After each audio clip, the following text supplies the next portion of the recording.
सभी को जय यीशु। माँ मरियम का विशेष मध्यस्थता और ईसा मसीह का आशीष आप सभी को प्राप्त हो। हम दूसरे समाज के लोगों से विशेषकर जो नॉन कैथोलिक है, माने अन्य ईसाई धर्म के लोगों के तरफ से सुनने के लिए मिला है, अगर यीशु अपनी माँ को इतना आदर सम्मान नहीं दिया तो आप लोग इतना क्यों मरियम को आदर करते हैं। कारण यही है, नए विधान में यीशु अपने माता को 2 बार भद्रे या नारी कहकर बुलाया।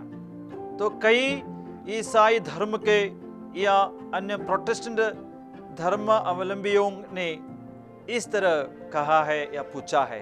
देखिए, कैथोलिक कलीसिया में इतना आदर सम्मान मरियम को क्यों आप लोग देते हैं, इतना आदर क्यों करते हैं?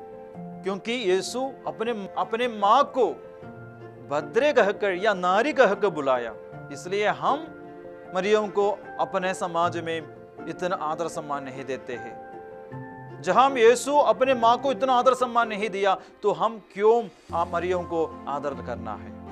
प्यारे भाई और बहनों, ये शब्द भद्रे या नारी कहकर यीशु अपने माँ को बुलाया, उसके पीछे बहुत बड़ा एक रहस्य है। बहुत पुराना एक ईश्वर का वचन का पूर्ति ये वचनों में है, ये शब्द में है। बाइबल में हम देखते हैं, विशेषकर नए विधान में यीशु अपने माँ को केवल 2 बार संबोधित किया है, वो भी माँ कहकर नहीं बल्कि भद्रे कहकर। ऐसा है तो इसके ये शब्द में कुछ तो है, क्योंकि यीशु अपने माता पिताओं को आदर करने के लिए सिखाया। स्वर्गीय पिता का वचन माता पिताओं के विषय में क्या कहा गया है यीशु जानते हैं, तो जानबूझकर अपने माता पिता को यीशु अनादर तो नहीं करेगा, ये तो पक्का है। फिर क्यों यीशु अपने माँ को माँ कहने के बिना भद्रे क्यों संबोधित करते हुए बुलाया? इसको जानना है तो हमको पुराने विधान में जाना है।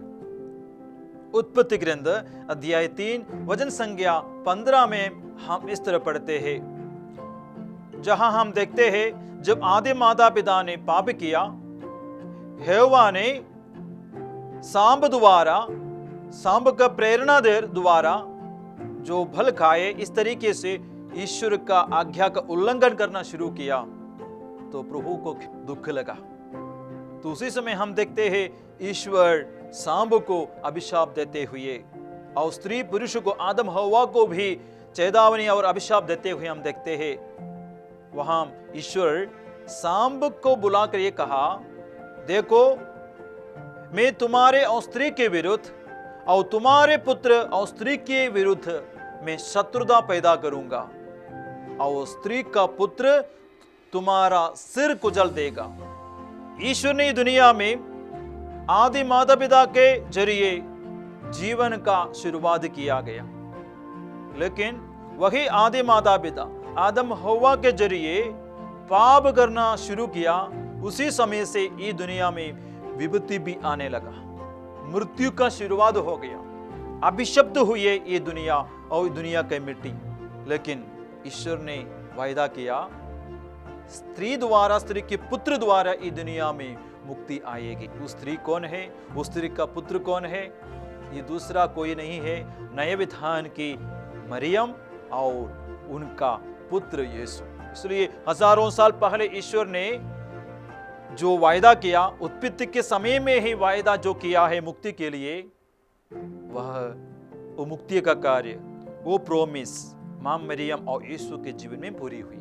हम देखते हैं, एक स्त्री द्वारा इस दुनिया में विपत्ति का आरंभ हुआ है, तो नए विधान में वो विपत्ति का अंत एक स्त्री के जरिए यीशु तक पहुंच गया और यीशु के जरिए मुक्ति का आगमन हुआ।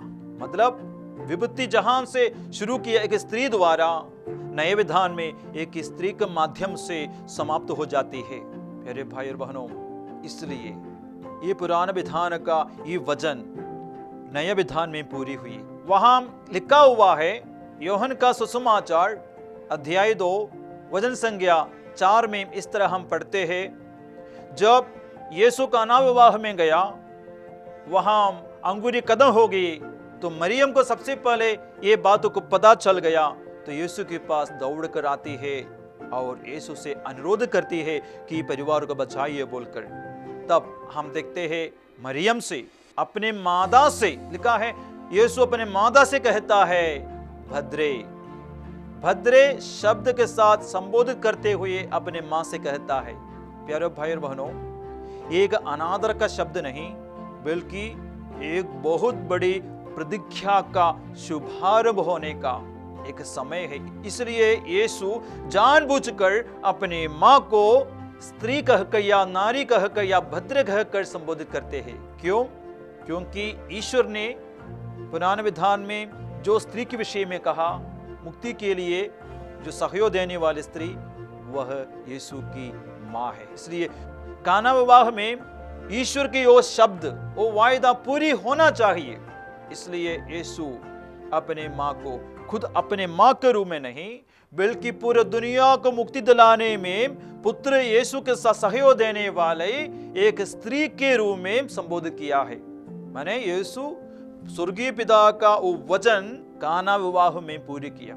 माने एक मुक्ति का शुभारंभ छोटे से एक घर में शुरू किया। अंत में हम देखते हैं यीशु कलवारी पहाड़ी पर मारे गए, क्रूस में चढ़ाए गए, लेकिन क्रूस में मरने से पहले यीशु अपने मां से ये कहता है भद्रे, यही तुम्हारा बेटा है। माने योहन को दिखाकर अपने मां को संबोधित करते हैं, भद्रे ये तुम्हारा बेटा है। आज से लेकर अभी से लेकर अभी योहन आपका बेटा है, वो घर में जाकर तुम रहना। देखो कहां यीशु दोबारा अपने मां को भद्रे कहकर संबोधित किया, बुलाया, कलवारी पहाड़ी पर, जहां मुक्ति का समाप्ति का समय है। देखो ये दुनिया को मुक्ति दिलाने के लिए आया यीशु। सबसे पहले काना विवाह में अपने मां को स्त्री या नारी कहकर संबोधित किया। मुक्तिदायी कार्य का समाप्ति कलवारी पहाड़ पर अपने मां को मां न कहते हुए, बल्कि हे भद्रे या नारी कहते हुए संबोधित किया। इसका मतलब पुराने विधान का ईश्वर का वचन काना विवाह में शुरू किया, कलवारी पहाड़ी पर समाप्ति की। शुरुआत में एक स्त्री का मां का उपस्थिति और अंत में कलवारी पहाड़ में यीशु के साथ अपनी मां मरियम का उपस्थिति। माने मुक्ति का शुभारंभ में, मुक्ति का अंत में, मुक्तिदायी कार्य का अंत में मां मरियम की उपस्थिति। मतलब यीशु के जीवन में शुरू से लेकर अंतिम समय तक अपने मां का उपस्थिति, केवल यीशु का मां के रूप में नहीं, बल्कि दुनिया को बचाने में सहयोग देने वाली, पूरी जिंदगी देने वाली, विधवा होते हुए भी खुद अपने इकलौते पुत्र को भी बलि चढ़ाने के लिए जाने दिया वो स्त्री, मतलब यीशु की मां मरी। इसलिए ईश्वर का वचन, उत्पत्ति ग्रंथ अध्याय 3 वचन संख्या 15 का वचन यीशु के जीवन में और मां मरियम के जीवन में पूरी हुई है। तो क्या कहना है? मरियम को यीशु ने अवहेलना किया है, अनादर किया है? नहीं, स्वर्गीय पिता ने, स्वर्ग ने जो संबोधित किया, जो प्रोमिस किया, मरियम के जीवन में पूरी हुई। तो मरियम को अनादर करना है या आदर करना है? मरियम दुनिया को बचाने में ईश्वर के साथ सहयोग, अपने पुत्र यीशु के साथ सहयोग दिया।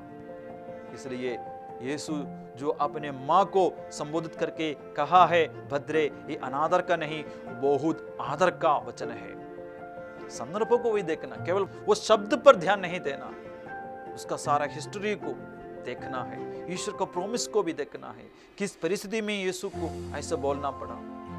देखो, इसलिए यीशु अपने मां को संबोधित किया है, जानबूझकर ही किया है, इसका अर्थ समझकर यीशु ने किया है। प्यारे भाई और बहनों, मां मरियम हमारे लिए इतना सहयोग दिया, इकलौते पुत्र को समर्पित किया। वो मां को हम आदर करें, ये अनादर का शब्द नहीं। जरूर हम भक्ति के साथ मां को हे मां मरियम ही बुलाते हैं, इसलिए भरक सीखना, भरक समझना। वैसे बाहर के लोग गलत समझते हैं, ऐसा हम गलत ना समझे। आइए प्यारे भाई और बहनों, हम ये वचनों का वास्तविकता सच्चाई समझकर हम मां मरियम को बहुत ज्यादा आदर करें, सम्मान करें, उनका मध्यस्थता हम करें। मां मरियम का मध्यस्थता ईसा मसीह का आशीष आप लोगों के साथ रहे, पिता और पुत्र और पवित्र आत्मा के नाम पर, आमीन।